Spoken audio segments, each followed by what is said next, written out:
ఇలా చేయాల్సి వస్తుందంటే కృష్ణదేవరాయ గారికి విడుదల రజనీ అంటే కోపం కొంచెం ఎక్కువేనండి, ఎక్కువ కోపమే.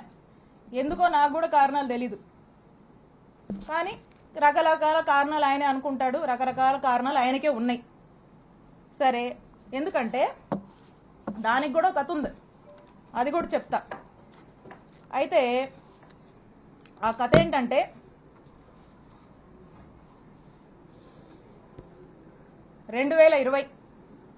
వైఎస్ఆర్ కాంగ్రెస్ పార్టీ అధికారంలో ఉంది.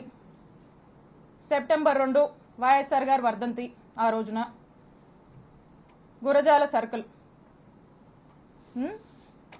ఆ రోజున కరెక్ట్ సంవత్సరంన్నర అయింది మేము అధికారంలోకి వచ్చినప్పుడు కృష్ణదేవరాయ గారు ఏం చేశారంటే, అతనికి ఎందుకో గానీ నా మీద ఎందుకు కోపమో ఏంటో ఆ భగవంతుడికే తెలియాలి, ఆయనకే తెలియాలి కారణాలు. అతని కోసం, అతని గ్రూప్ కోసం, అతను ఇక రకరకాలు ఉంటాయిలేండి.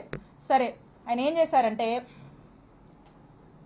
ఈ గురజాల సర్కిల్లో ఉన్నటువంటి పోలీస్ స్టేషన్లో అక్కడున్నటువంటి డిఎస్పీ గారిని, అక్కడున్నటువంటి సిఐ గారిని ఇద్దరిని కూడా మాటలు చెప్పి మా అధికారాన్ని మా మీదకే వాడి వాళ్ళని పోలీసులను బ్రైబ్ చేసి నా మీద, నేను మాట్లాడేటువంటి ఫోన్ నంబర్ మీద, నేను వాడేటువంటి నంబర్స్ మీద, మా సిబ్బంది నంబర్స్ మీద, మా ఇంట్లో వాళ్ళ నంబర్స్ మీద ఒక 6 నుంచి 7 నంబర్ల వరకు కూడా కాల్ డేటా తీసే ప్రయత్నం చేశారు.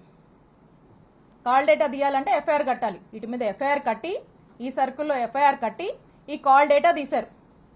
ఇది ఈ రోజున నేను ఎందుకు చెప్తున్నానంటే,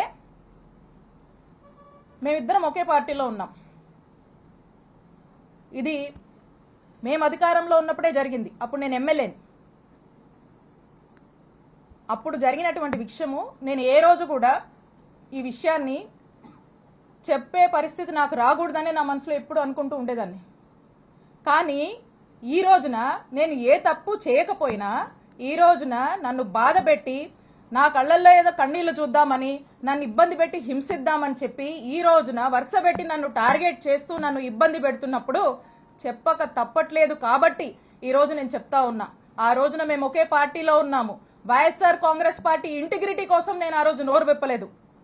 ఈ రోజున కూడా నేను చెప్పాలనుకోలేదు, కానీ చెప్పే పరిస్థితులు ఏర్పడ్డాయి కాబట్టి నేను చెప్తా ఉన్నాను. ఒకసారి ఆలోచన చేయండి, ఒకే పార్టీకి సంబంధించినటువంటి ఎంపీ, అక్కడున్నటువంటి ఒక బీసీ మహిళ, ఒక ఎమ్మెల్యే మీద కాల్ డేటా తీస్తారండి? కాల్ డేటా అనేది ఒక వ్యక్తి ప్రైవసీకి సంబంధించినటువంటి విషయం. నా ప్రైవసీ అంటే నా జీవితం, నా వ్యక్తిగత జీవితంలోకి రావాలనేటువంటి ఎందుకంత నీచపు ఆలోచన వారికి వచ్చిందో నాకు తెలీదు.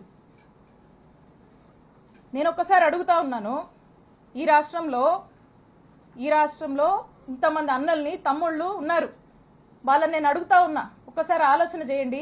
మీ ఇంట్లో ఒక ఆడపిల్ల ఉంటే, మీ భార్య అయినా, మీ చెల్లి అయినా, మీ అక్క అయినా, మీ ఇంట్లో ఉండే ఆడవాళ్ళ కాల్ డేటా ఎవరన్నా తీస్తే ఏంటండి, మీకెంత బాధ అనిపిస్తుందండి? మీకెంత కడుపు కాలుద్దండి? అలాగే మీరు కాల్ డేటా తీసినప్పుడు నా కుటుంబ సభ్యులు కూడా అలాగే ఫీల్ అయ్యారు.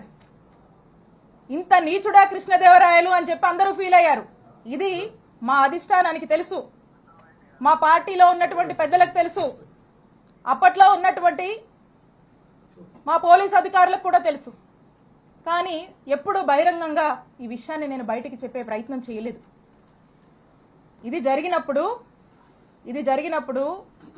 మా నాయకుడు జగన్మోహన్ రెడ్డి గారికి ఇంత మీన్ మెంటాలిటీ ఉన్నటువంటి ఈ వ్యక్తి ఈ విధంగా నన్ను ఇబ్బంది పెట్టి ఈ విధంగా చేశాడు అని చెప్పి, కాల్ డేటాలు తీస్తాడా అని చెప్పి నేను మా ముఖ్యమంత్రి గారికి షేర్ చేసుకున్నప్పుడు, 4 గోడల మధ్య జరిగినటువంటి విషయం.